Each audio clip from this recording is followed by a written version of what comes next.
তার কারণ এত কষ্ট করে 1982 সাল থেকে আমি ছাত্র দলে যোগদান করি।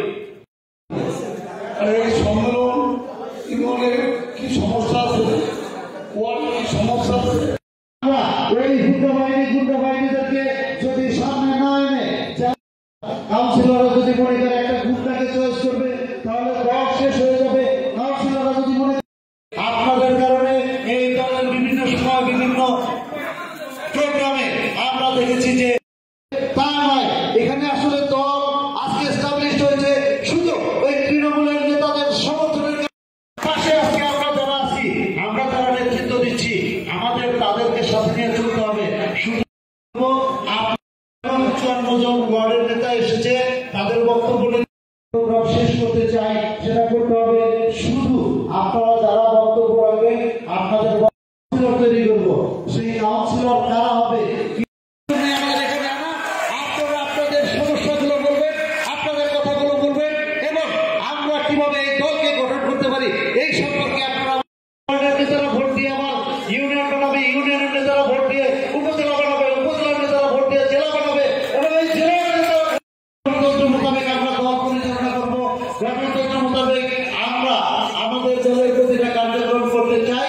এই জন্য আপনাদের দলকে গণতান্ত্রিক প্রক্রিয়ায় নিয়ে আসা যায় কিভাবে, তৃণমূলের ভোটে লোকগুলোকে ভোটে আকৃষ্ট করবে। আমরা যদি ভালো থাকি, গ্রামের লোকগুলো আমাদেরকে ভোট দেবে। যারা দলে দুঃসময় কাজ করেছে তাদেরকে সামনে রেখেই আপনারা কাজ করবেন, কারণ তারা যদি সামনে না থাকে ভালো নেতৃত্ব বেছে আনা যায়, এটার উপরে আপনারা বক্তব্য রাখবেন। এই বলে আমি আমার বক্তব্য শেষ করছি। আল্লাহ। আসসালামু আলাইকুম। আমরা বাসভবনে গিয়েছিলাম, আমরা প্রত্যেকটি ওয়ার্ডে সভা করেছি এবং পানি উঠান বৈঠক করে যে আমার যারা বিএনপি কর্মী নেতৃত্ব তাদের একটু আগে আমার প্রধানমন্ত্রী মহোদয় বলেছেন, তারপর আমি বলি তাদের মানে ক্ষতিগ্রস্ত করা হয়েছে, এতভাবে মানে অন্যায়ভাবে তাদেরকে জুলুম অত্যাচার করা হয়েছে। সভাপতি দুলাল ভাই আমরা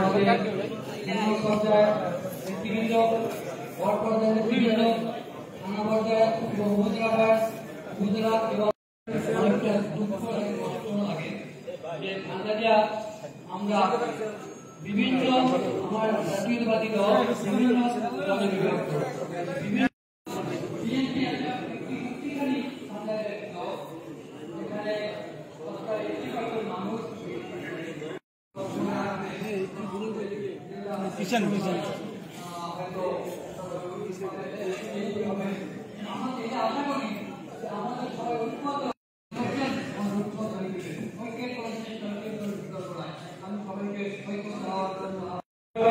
সাবেক ছাত্র নেতা, ঢাকা বিশ্ববিদ্যালয় মেধাবী ছাত্র নেতা,